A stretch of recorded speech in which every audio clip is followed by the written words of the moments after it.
ദൈവം നമുക്ക് തന്ന വലിയ അനുഗ്രഹമാണ് ഈ മാലാകുട്ടികൾ. അവരുടെ ബുദ്ധിയും സൗന്ദര്യവും അവർ കാണിക്കുന്ന സ്നേഹവും. ഞാനും നീയും ഒരുപാട് അഹങ്കരിച്ചിട്ടില്ലേ നമ്മളുടെ കുട്ടികളുടെ കാര്യത്തില്?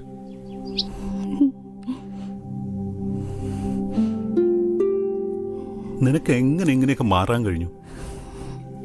അവരുടെ മുഖം ഓർത്തിട്ടും എന്നെ ഓർത്തിട്ടും.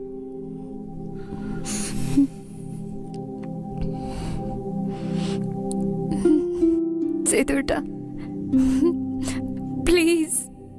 ഓക്കെ ഞാനിപ്പോ ഒന്നും ചോദിക്കുന്നില്ല. ബിക്കോസ് എനിക്ക് വലുത് എൻ്റെ മക്കളാണ്, അവരുടെ സന്തോഷാണ്.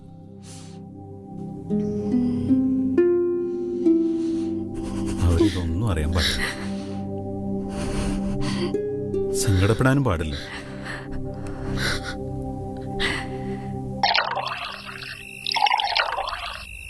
Cheers.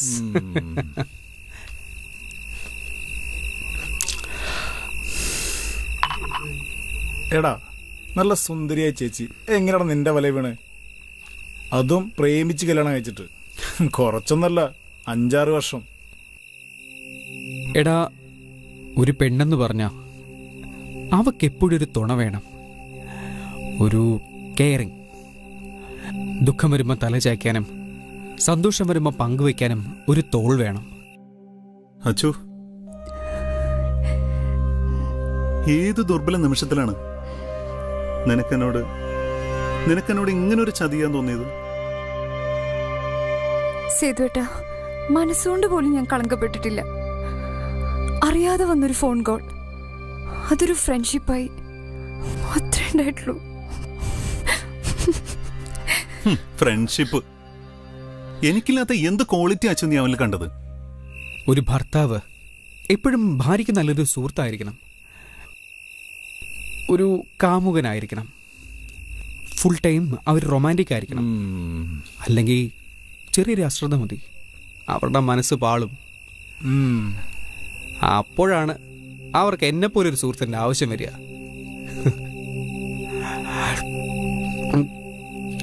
ആദ്യം സുഹൃത്താവും, പിന്നെ കാമുകനാവും, വേണമെങ്കിൽ വേറെ പലതും ആവും.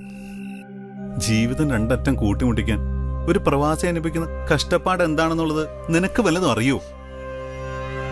ഒരു രാത്രി വെളുപ്പിക്കാൻ വേണ്ടി കഷ്ടപ്പെടുന്ന ഒരു പ്രവാസിയുടെ മനസ്സെന്താന്ന് നിനക്കറിയോ? നിനക്കെന്നല്ല, ഒരു പെണ്ണിനും അറിയില്ല.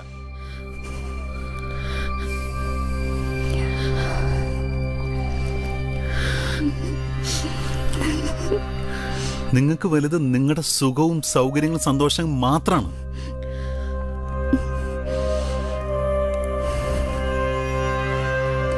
ഓക്കെ, വളരെ വൈകിയാണെങ്കിലും ഇപ്പൊ ഞാനത് മനസ്സിലാക്കുന്നു. ഈ കുട്ടികളൊക്കെ ഇട്ട് ഒളിച്ചോടി പോകുന്ന അവളന്മാരെപ്പോലുള്ളവരെ വെടിവെച്ച് കൊല്ലണം. അതുപോലെ തന്നെ ഇവനെയും വെടിവെച്ച് കൊല്ലണം. നീ ഒന്നും മിണ്ടായിരിയടാ. അനൂപേ, നീ പറയടാ. നിങ്ങൾക്കറിയാമോ നമ്മൾ ഇഷ്ടപ്പെടുന്ന സ്ത്രീക്ക് സ്നേഹത്തിന്റെ ചുംബനം എവിടെയാ കൊടുക്കേണ്ടതെന്ന്? അത് നമ്മുടെ ലാലേട്ടൻ ആ സിനിമയിൽ പറയുന്നില്ലേ, ആ ചുംബനം ചുണ്ടിലല്ലേ?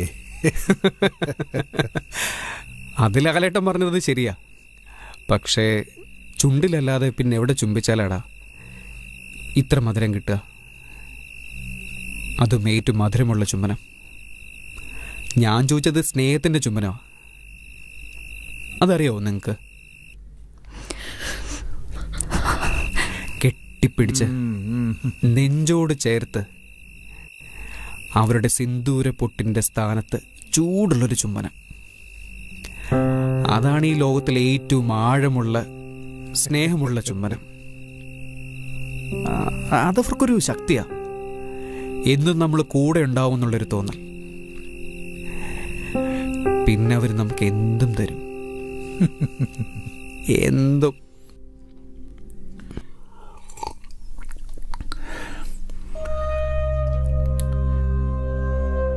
നീ പറയുന്ന എന്തും ഞാൻ വിശ്വസിക്കാം. എനിക്ക് വലുത് നിങ്ങളാണ്, നമ്മുടെ കുടുംബമാണ്. നിങ്ങളല്ലാതെ എനിക്ക് വേറെ ലോകം പോലുമില്ല. അതുകൊണ്ട് മാത്രം ഞാൻ ക്ഷമിക്കാം. ജീവിക്കാം. പക്ഷേ അവനെ എനിക്കൊന്ന് കാണണം.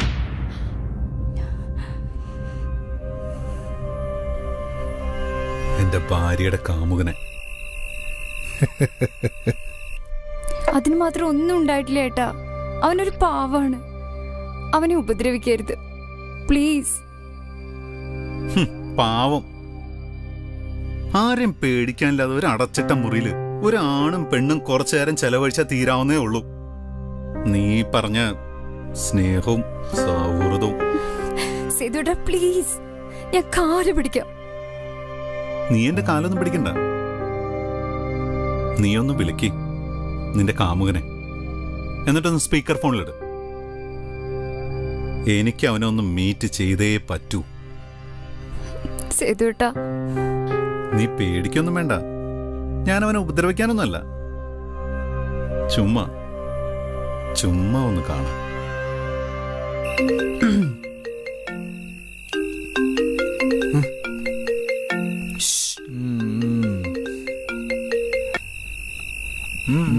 ഹലോ. ആ അനു, ആ അച്ചു പറഞ്ഞോ. ഞാനൊരു നമ്പർ തരാം. എൻ്റെ ഒരു ഫ്രണ്ടാണ്. അത് ശരി, നമ്പർ തന്നോ, ഞാൻ വിളിക്കാം. പുള്ളിക്ക് എന്തോ ബിസിനസ് തുടങ്ങാനാണ്. നിന്റെ കുറച്ച് അഡ്വൈസ് വേണം. ആ ഓക്കെ. നാളെ നിന്നെ ഒന്ന് മീറ്റ് ചെയ്യാൻ വേണ്ടിയാ. സ്ഥലവും സമയമൊക്കെ വിളിച്ചാൽ പറഞ്ഞു തരും. നമ്പർ ഞാൻ SMS അയക്കാം. Okay? Okay, thank you. Okay, bye, good night. Good night Achu.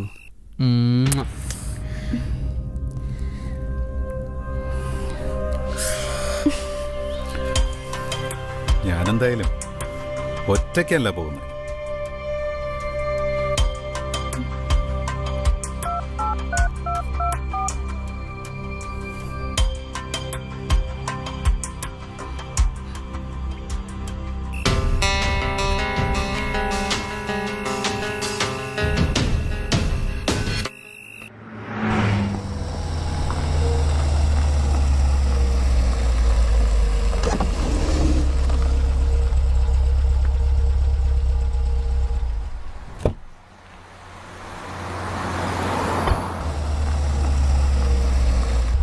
ബിസിനസ്സൊക്കെ എങ്ങനെ പോകുന്നു? ആ ആ കുഴപ്പമൊന്നുമില്ലാതെ പോകുന്നു സാർ. പിന്നെ ഗൾഫിൻ്റെ അവസ്ഥയൊക്കെ അറിയാലോ, അത് നമ്മുടെ ബിസിനസ്സിനെ ഒരുപാട് ബാധിച്ചിട്ടുണ്ട്. പിന്നെ ദൈവാനുഗ്രഹം ഉള്ളതുകൊണ്ട് കുഴപ്പമില്ലാതെ നമ്മളിങ്ങനെ തട്ടിയും മുട്ടിയൊക്കെ അങ്ങനെ പോകുന്നു. ദൈവാനുഗ്രഹം, അത് നന്നായിട്ടുള്ള ഒരാളാണെന്ന് എനിക്ക് തോന്നുന്നു. നിങ്ങളുടെ മുഖം കണ്ടാ അറിയാം നിങ്ങളൊരു ദൈവവിശ്വാസിയാണെന്ന്. ഓ താങ്ക് യു സാർ. അല്ല, സാറിൻ്റെ പേര് പറഞ്ഞില്ല. ഓ സോറി അനു, ഞാൻ അത് മറന്നു. അശ്വതി ഒന്നും പറഞ്ഞില്ലേ? ഇല്ല, മാഡം നമ്പർ മാത്രമേ അയച്ചു തന്നുള്ളൂ. എങ്ങനെ? അല്ല, മാഡം ഇന്നലെ നമ്പർ മാത്രമേ അയച്ചു തന്നുള്ളൂ. പിന്നെ വളരെ വേണ്ടപ്പെട്ട ഒരാളാണെന്ന് പറഞ്ഞിരുന്നു. വളരെ വേണ്ടപ്പെട്ട ആളാണ്. എൻ്റെ പേര് സേതു. ഞാൻ ദുബായിൽ സെറ്റിൽ ആണ്. ഓ അശ്വതി മാഡത്തിൻ്റെ. അശ്വതിയുമായി ഞാൻ വേറെ ചെറിയൊരു ബന്ധം കൂടിയുണ്ട്. She is my wife.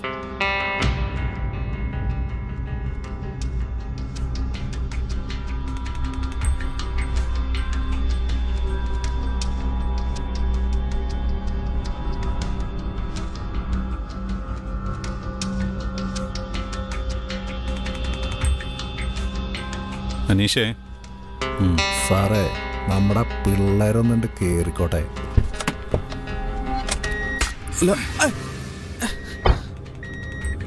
അനീഷേട്ടാ വിട്ടോ. നിനക്ക് വളയ്ക്കാൻ എന്റെ പെണ്ണിനെ മാത്രമേ കിട്ടുള്ളൂടാ. നിന്റെ അടുത്താ ചോദിച്ചത്.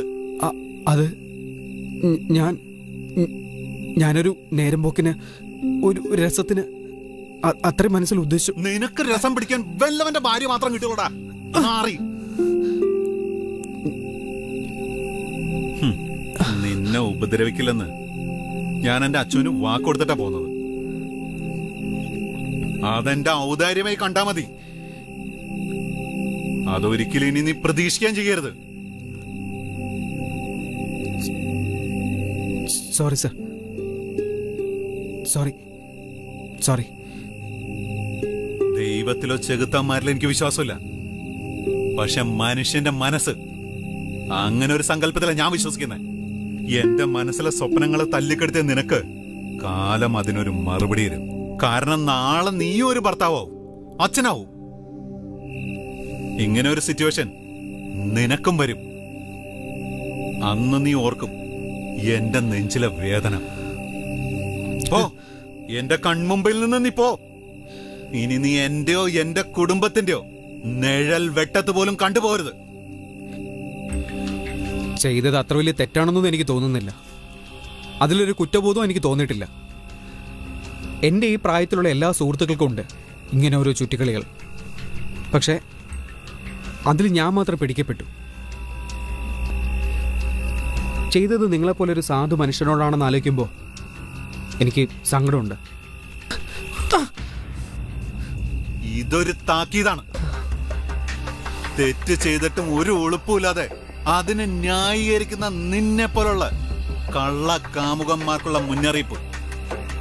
ഇത്രയെങ്കിലും ചെയ്തില്ലെങ്കിൽ ഞങ്ങളെ പോലെ ചതിക്കപ്പെടുന്ന ഭർത്താക്കന്മാർക്കൊക്കെ നിങ്ങൾ കാമുകന്മാരുടെ മുമ്പിൽ വെറും കോമാളികളാവില്ലടാ.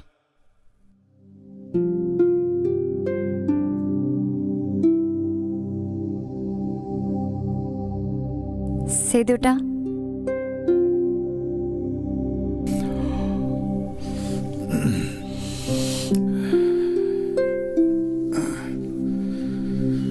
നല്ല ക്ഷീണം, ഞാനൊന്നും മയങ്ങിപ്പോയി.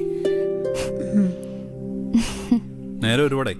അച്ഛൻ കിടന്നോളൂ, ഞാൻ കുട്ടികളുടെ റൂമിലുണ്ടാവും. Okay, good night. അതെന്താ സേതുട്ടാ അങ്ങനെ? ഇനി മുതൽ അങ്ങനെയാണ്. അതാണ് ശരി.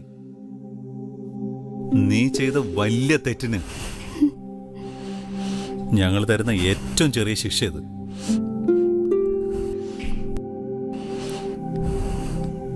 അച്ഛൻ പറഞ്ഞതാണ് ശരി. അമ്മേനെയും അങ്കിളിനെയും അച്ഛനൊന്നും ചെയ്തില്ലല്ലോ. നീ നിന്റെ കാമുവിന് വേണ്ടി എത്രത്തോളം ചെറുതായോ അപ്പൊ നീ അറിഞ്ഞില്ല നമ്മുടെ മക്കൾ എത്രത്തോളം വളർന്നു. ഇവർക്ക് ഇവരുടെ പഴയ അമ്മയെ നഷ്ടപ്പെട്ടെന്ന് തോന്നിയപ്പോഴാ ഇവരെന്നെ വിവരം അറിയിച്ചത്. അയ്യോ, ആരോ വന്നിട്ടുണ്ട്.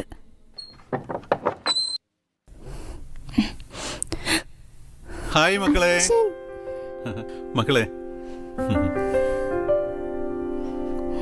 അച്ചു താനെന്താ സ്റ്റക്കായിട്ട് നിൽക്കുന്നേ?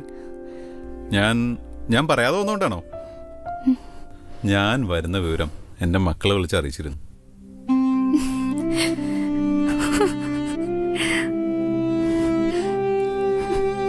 ഇത് എന്നേക്കുമായുള്ള ശിക്ഷയല്ല, ശരീരമല്ല മനസ്സ്. മനസ്സ് ശുദ്ധീകരിച്ച് നിനക്ക് എപ്പോ വേണമെങ്കിലും ആ പഴയ അച്ചുവായി ഞങ്ങളുടെ ഇടയിലേക്ക് തിരിച്ചു വരാം.